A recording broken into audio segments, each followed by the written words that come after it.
আউযুবিল্লাহি মিনাশ শাইতানির রাজিম বিসমিল্লাহির রহমানির রহিম। সম্মানিত উপস্থিতি, আপনাদেরকে সন্ধ্যার শুভকামনা জানাচ্ছি। আমার উপর যে আলোচনাটা, সেটা হচ্ছে আমাদের একজন অত্যন্ত প্রিয়জন কবি, গীতিকার, নাট্যকার, আবৃত্তিকার, কি নন তিনি, উপস্থাপক, আবৃত্তির শিক্ষক, এরকম অনেক গুণের অধিকারী জনাব চৌধুরী গোলাম মাওলার গান ও কবিতায় নতুন সমাজের আবাহন শীর্ষক আলোচনা করার জন্য আমাকে দায়িত্ব দেওয়া হয়েছে। অ্যাকচুয়ালি প্রথমেই ধন্যবাদ জানাতে হয় এরকম একটা উদ্যোগ নেওয়ার জন্য, কারণ আমাদেরই সমসাময়িক একজন সাহিত্য সংস্কৃতি কর্মী, যিনি আমরা অনেকটা সমসাময়িক, আমার যে বছর জন্ম হয়েছিল ওনার জন্ম একই বছর, উনি আমার 3 মাসের ছোট। তো আমরা গত প্রায় 46 বছর আগে পরস্পরের পরিচিত হয়েছিলাম। আলহামদুলিল্লাহ আমরা এখনও একসাথে চলছি। তার সমস্ত কার্যক্রমের সাথে আমি ব্যক্তিগতভাবে ওতপ্রোতভাবে জড়িত। তার সামগ্রিক সাংস্কৃতিক কর্মকাণ্ড, আবার একটা ছোট্ট বই আছে যেখানে তার উপর আবার একটা লেখাও আছে। তো যা হোক, চৌধুরী গোলাম মাওলা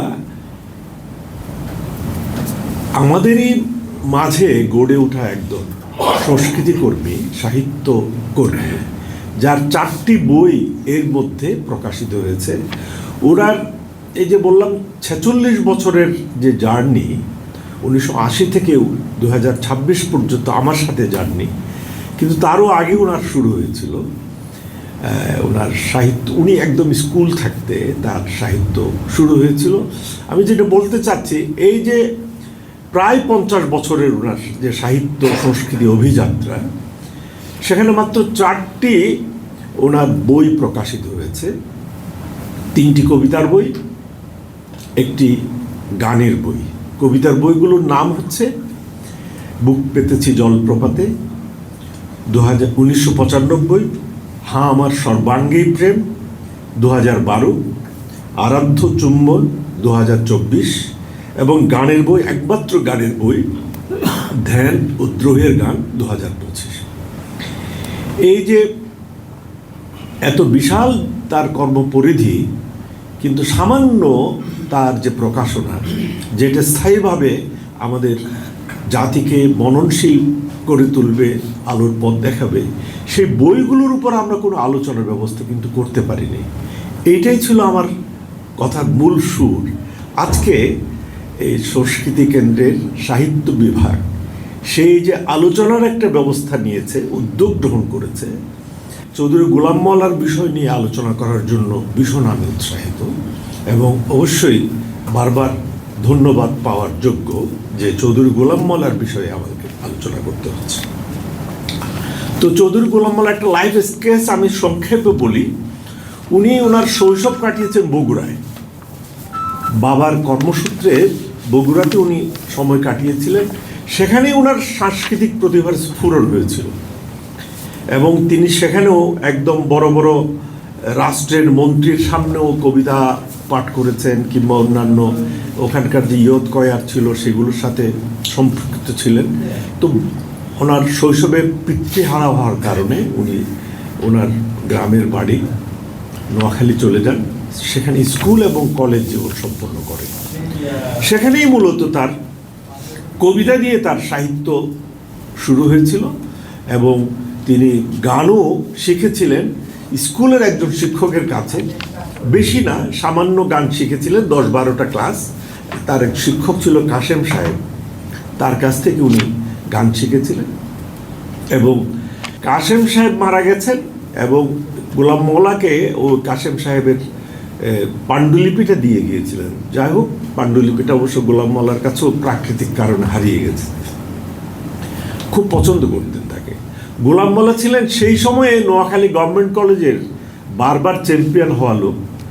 সেই সাহিত্য সংস্কৃতি এতে প্রতিযোগিতায়, মানে 2 বছর পড়েছেন, তো 2 বছরই উনি চ্যাম্পিয়ন হয়েছেন।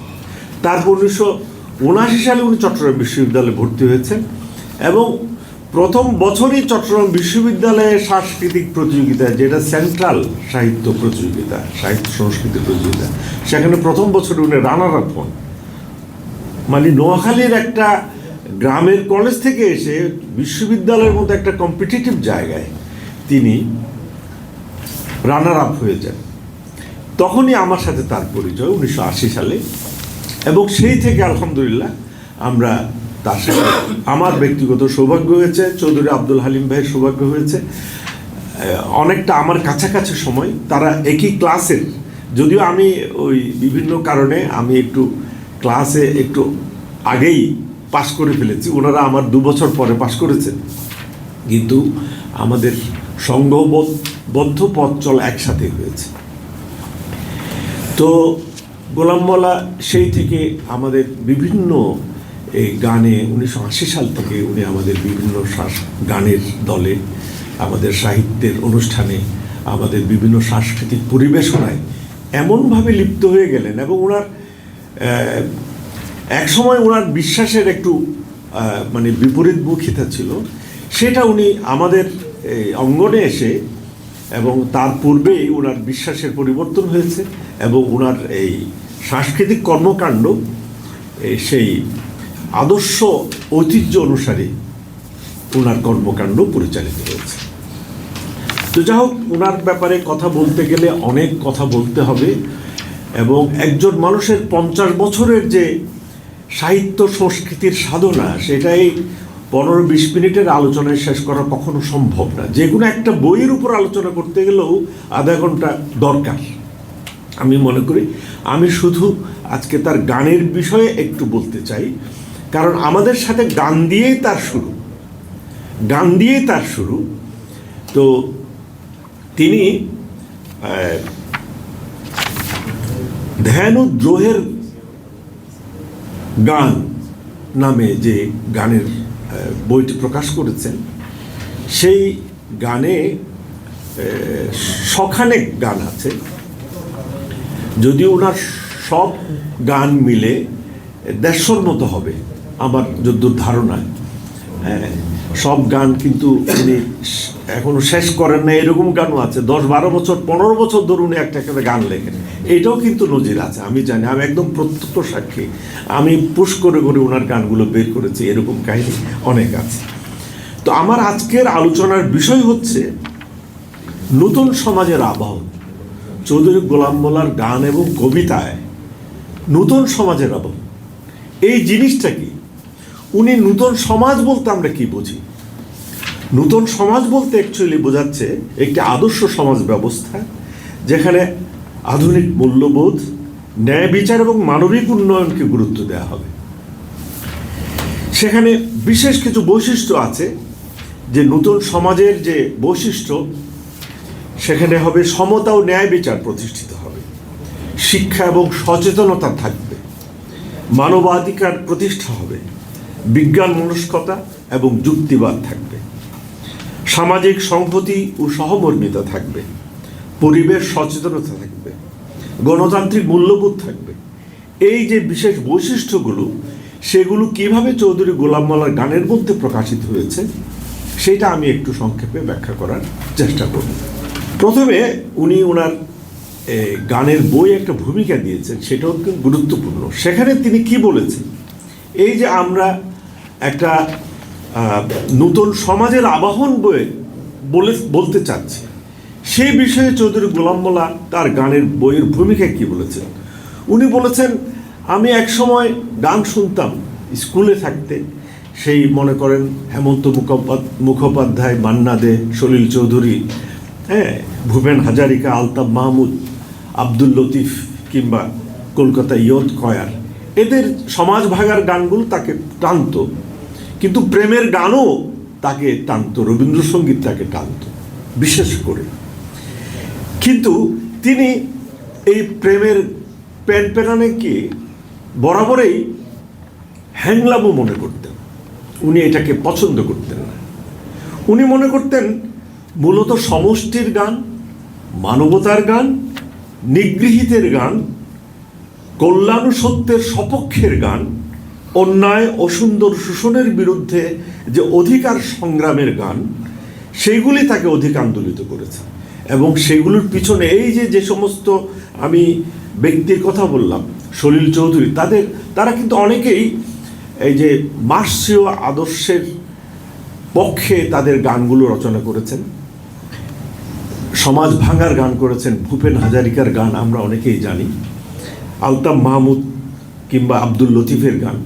সেখানে সমাজের মানুষের উন্নয়নের জন্য যে গানগুলো, সেগুলো তাকে ছুঁয়ে গেছে।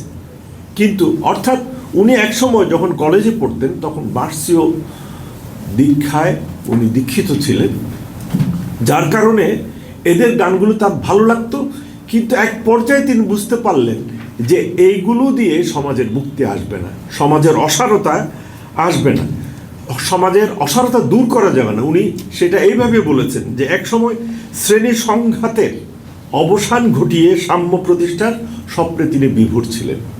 শ্রেণী সংগ্রাম করেই, শ্রেণী সংঘাতের মাধ্যমে উনি মানুষের মুক্তি কামনা করতেন। কিন্তু অন্তর্দ্বন্দ্বের অভিঘাতে মাঝ দরিয়ায় হাবুডুবু খাচ্ছিলেন তিনি দ্বান্দ্বিক পরিস্থিতি পড়ে গেছেন যে এইভাবে দ্বান্দ্বিক অবস্থায় এইভাবে শ্রেণী সংগ্রাম করে, সংঘাত করে মানুষের মুক্তি আসবে না। কিছু বন্ধুর সহায়তায় তার সেই মানসিক দ্বন্দ্বের অবসান হলো। মায়ের দোয়া পেয়েছেন তিনি। তার মনের আকাশ থেকে সেই মেঘভার নেমে গেল, এক পশলা বৃষ্টি যেন ধুয়ে দিল তার মনের আঙিনা। এই হচ্ছে গোলাম মওলার ভূমিকা। তিনি প্রথম গান লিখেছেন আমাদের অঙ্গনে এসে 1981 সালে। সেই গান ছিল, চাই একটি ইসলামী বসুন্ধরা, আর চাই কিছু সৎ নাগরিক, তবে তো আমরা শান্তি খুঁজে পাই ও জগৎ জুড়ে একই সাথে আল্লাহর জয়গান গাই। এই যে আল্লাহর জয়গানের মাধ্যমে তিনি পৃথিবীতে শান্তি প্রতিষ্ঠার স্বপ্ন দেখা শুরু করলেন। এইটাই তার প্রথম গান ছিল, চৌধুরী গোলাম মওলার। এই গানটা দিয়ে তার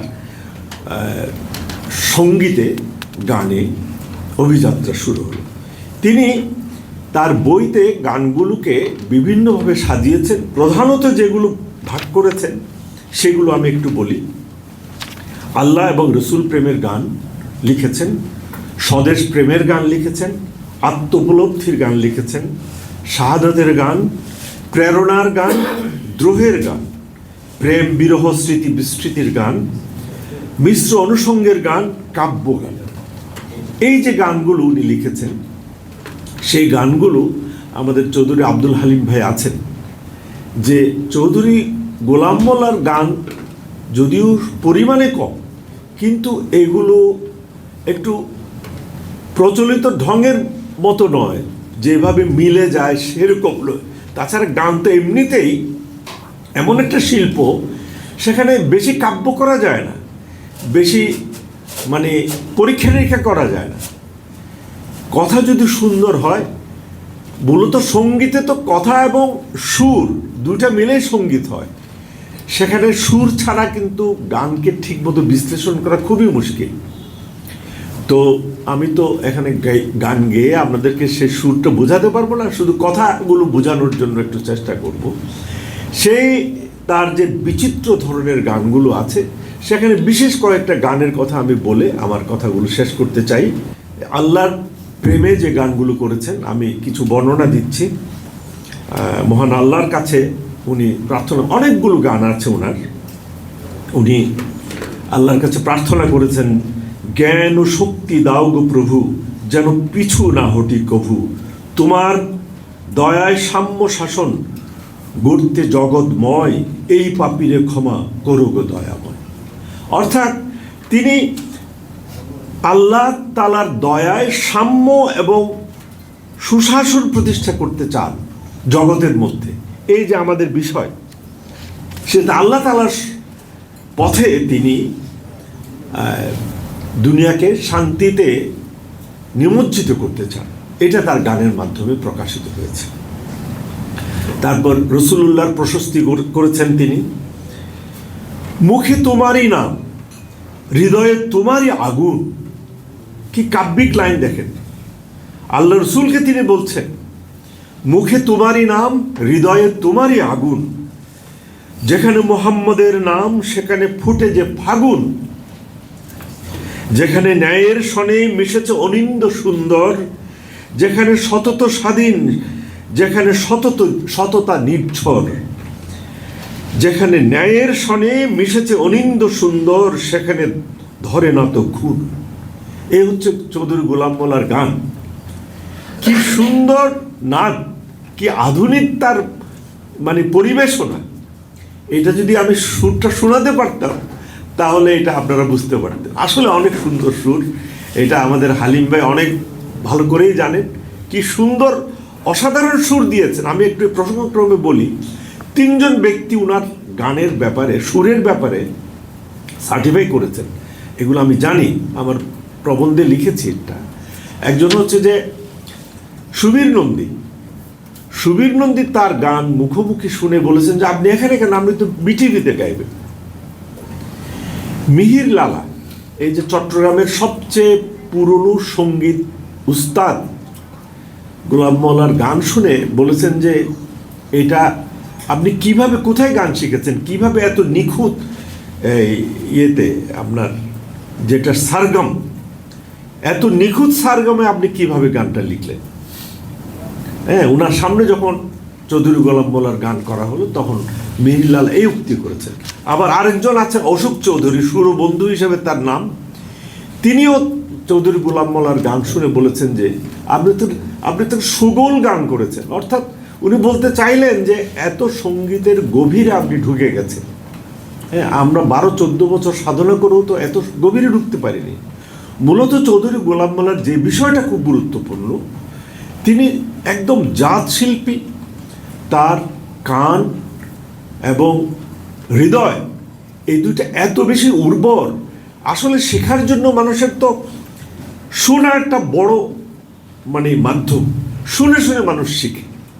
চৌধুরী গোলাম মোল্লা এই প্রচুর গান শুনেছেন এবং পাঠ করেছেন, এতেই তার মানে সুরের উপর দখল এসে গেছে। উনি কোথাও এই শাস্ত্রীয় সঙ্গীত শুনেননি, কিন্তু ওনার গানগুলো, আমি যদি ভুল না করে থাকি, হালিম ভাই এটা সঠিক জবাব দিতে পারবেন, ওনার শাস্ত্রীয় অভিজ্ঞতা আছে, আমাদের আকবর খানও আছে, উনি থাকলে বলতে পারতেন। কিন্তু এই 3 জনের কথা আমি যেগুলি বলছি তারা কিন্তু শাস্ত্রীয় সঙ্গীতে অনেক দক্ষ। তারাই বলেছেন যে চৌধুরী গোলাম মোল্লার গানগুলো শাস্ত্রীয় সঙ্গীতের সরগম অনুসারে তার গানগুলো উত্তীর্ণ। তো যা হোক, এরপরে উনি যে বিষয়ে গান করেছেন, কেন গান লিখেছেন সে ব্যাপারে উনি বলেছেন কিসের উন্মাদনা, কিসের পাগলামি, কেন আমি গান লিখি, কি আমাকে কি বিষয় আমাকে উন্মাদ করেছে। প্রভুর ভালোবাসাই আরাধ্য, আল্লাহ তাআলার প্রেমকেই উনি ধারণ করে ওনার গানগুলি উনি সৃষ্টি করেছেন। উনি বিশ্বাস করেছেন শব্দ, ছন্দ আর সুরের খেলা নিয়ে প্রভুর কাছে পৌঁছার আর কোনো উৎকৃষ্ট অবলম্বন তার কাছে জানা নেই। মূলত আল্লাহ তাআলার রেজামন্দি হাসিল করার জন্যই তিনি শব্দ, ছন্দ আর সুরের খেলা নিয়ে এই সাধনা অব্যাহত রেখেছে। আজও অবধি উনি এই কাজটা করে যাচ্ছে। উনি মূলত মানুষের মুক্তির জয়গান গাইতে চেয়েছেন, মানুষকে প্রেরণা, উৎসাহ এবং আনন্দ বিতরণ করতে চেয়েছেন। নিরন্তর সত্য সন্ধানে জীবনের গান গেয়ে চলেছেন আজ অবধি। এই যে আমাদের সাবজেক্ট, ওনার বক্তব্যে কিন্তু এই কথাগুলো পরিস্ফুট হয়েছে। তাহলে উনি কি ধরনের গান করেছেন? আমি বলেছি যে প্রেরণার গানও গেয়েছেন তিনি। তার একটা অন্যতম ট্রেডমার্ক গান হচ্ছে আল্লাহকে যারা বেসেছে ভালো। আপনারা অনেকেই এই গানটা শুনেছেন। এটা বিচিত্রভাবে, বিচিত্র শিশুরাও গেয়েছে, বুড়ারাও গেয়েছে, আমাদের দেশ থেকে গিয়েছে, বিদেশ থেকে গিয়েছে। এই গানটা যে কতভাবে হয়েছে, কিছুদিন আগে এই গানটা রেকর্ড হচ্ছিল, মানে এমনিতেই কোনো রেকর্ড রুমে রিহার্সেল হচ্ছিল, রিহার্সেলটা যখন ফেসবুকে দেওয়া হলো, লক্ষ লক্ষ লোক এটাকে পছন্দ করেছে। মানে কয়েকদিনের মধ্যে 5 লক্ষ সিন হয়ে গেছে। এটাকে আমরা গোলাম মোল্লার ট্রেডমার্ক গান বলি। সেই প্রেরণার গান তিনি বলেছেন, সামনে বাড়ালো পা যারা আজ নতুন পৃথিবী গড়তে, জানা তো আছে তাদের সবার কত যে হবে লড়তে, জীবনের সব পিছু টান তাই হেরে যায় বারে বারে। এই যে নতুন সমাজ গড়ার স্বপ্ন তিনি দেখেছেন, সেটা এই প্রেরণার গানের মধ্যে, ট্রেডমার্ক গানের মধ্যেই আছে, এবং প্রত্যেকটা লাইন আমাদেরকে ছুঁয়ে যায় এখনো অবধি। তারপর ওনার আমি প্রথম গানের কথা বলেছিলাম,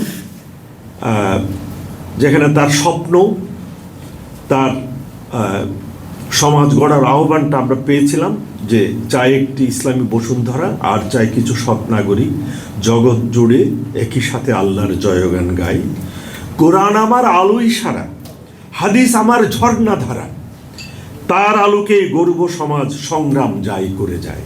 প্রথম গানটাই এরকম শক্তিশালী। হ্যাঁ, কি সুন্দর শব্দ চয়ন দেখেন। তারপর তিনি প্রেরণার গান গেয়েছেন দোলা লাগে এই শিরোনামে, যে সমাজের স্বপ্ন এসে তার মনে দোল দিয়ে যাচ্ছে। সেই গানটা হল এরকম, দোলা লাগে দোলা লাগে দোলা লাগে, নতুন দিনের দোলা লাগে প্রাণেতে। অর্থাৎ নতুন জীবনের যে স্বপ্ন তিনি দেখেছেন, নতুন সমাজের যে স্বপ্ন দেখেছেন চৌধুরী গোলাম মওলা, সেখানে বারবার তার মনকে দোলা দিচ্ছে, স্বপ্ন এসে তার মনকে আন্দোলিত করছে। সে স্বপ্ন কি করতে হবে, সেই স্বপ্ন পূরণে কি করতে হবে, তাও তিনি আমাদেরকে দেখিয়ে দিয়েছেন। বলছেন, একদল তরুণের সন্ধানী চোখ সত্যের সন্ধানে থাকে উৎসুক, দিনরাত খেটে মরে দ্বার হতে দ্বারে ফিরে প্রাণান্ত উৎসাহে ছুটে চলেছে। এই হচ্ছে চৌধুরী গোলাম মওলার স্বপ্ন বাস্তবায়নের পদ্ধতি। তরুণদের সাথে ধূমকেতুর সাথে তিনি তুলনা করেছেন, বলেছেন যে তোমরা অগ্নিশিখা হয়ে যাও। চৌধুরী গোলাম মওলা বলেছেন, ধূমকেতু ছুটে যা, শয্যা ছেড়ে উঠে যা, তোরে যেন কোনোদিন কেউ টলাতে না পারে। কেন তবু বদ্ধ করে মূঢ় হয়ে রইবি তুই, কেন রে তুই অগ্নিশিখা হয়ে আরো জ্বলবি না। ধূমকেতু ছুটে যা, শয্যা ছেড়ে উঠে যা। তরুণদেরকে বলেছেন যে তোমরা ধূমকেতুর মতো ছুটে আসো। নতুন সমাজ গড়ার জন্য হাতে হাত রেখে এগুতে হবে, জুতোবদ্ধভাবে এগুতে হবে। তিনি তার গানে বলেছেন, এ হাতে ও হাত ধরো, ও হাতে এ হাত, মনে রেখো সামনে অপেক্ষমান মুখোমুখি সংঘাত। অর্থাৎ সংঘাত ছাড়া, সত্য মিথ্যার দ্বন্দ্ব ছাড়া কোনোদিন কাঙ্ক্ষিত গন্তব্যে পৌঁছানো যাবে না। তিনি গানের ভাষায় বলেছেন যে সামনে অপেক্ষমান মুখোমুখি সংঘাত। কবির দৃঢ় বিশ্বাস, অমানুষ একদিন কেটে যাবে, মুক্তির আনন্দে মানুষ সুখের মঞ্জিলে পৌঁছাবে।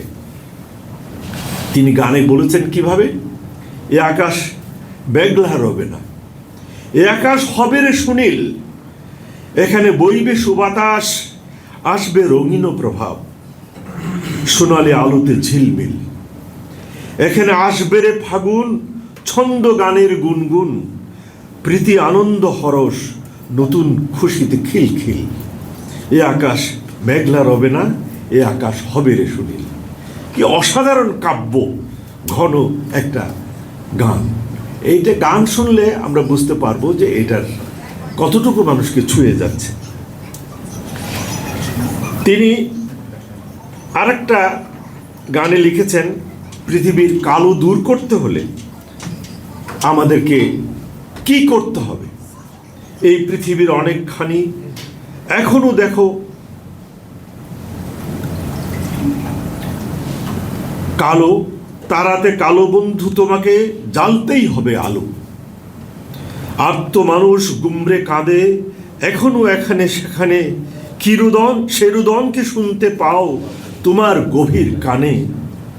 কি করে তাহলে সুখে বসে দিন আয়েশ কাটাবে বলো, ঘুচাতে দুঃখ বন্ধু তোমাকে জ্বালাতেই হবে আলো। একদম কবিতায়, কিন্তু এটা সুরও আছে। হ্যাঁ, এ হচ্ছে চৌধুরী গোলাম মওলার প্রেরণার গানের একটা সংক্ষিপ্ত চিত্র। তারপরে আমি তার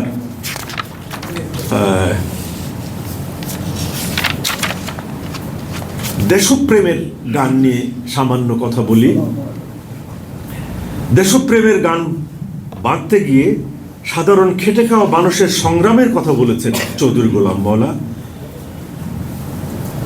তিনি বলেছেন, আহার জোটার সংগ্রামে ওই চলছে যারা ছুটে, সত্য ন্যায়ের জোর লড়াইয়ে ক্ষুধার জ্বালা টুটে, রোদ বাদল আর উজান ভাটায় প্রভুর রহমতের আশায়, জীবন জুড়ে ঝড়ের আবাস তবু ওরা হাসে জন্ম নদীর দেশে। ভাটির দেশে জন্ম আমার, জন্ম নদীর দেশে। হ্যাঁ, এই যে আহার জোটার সংগ্রামে যারা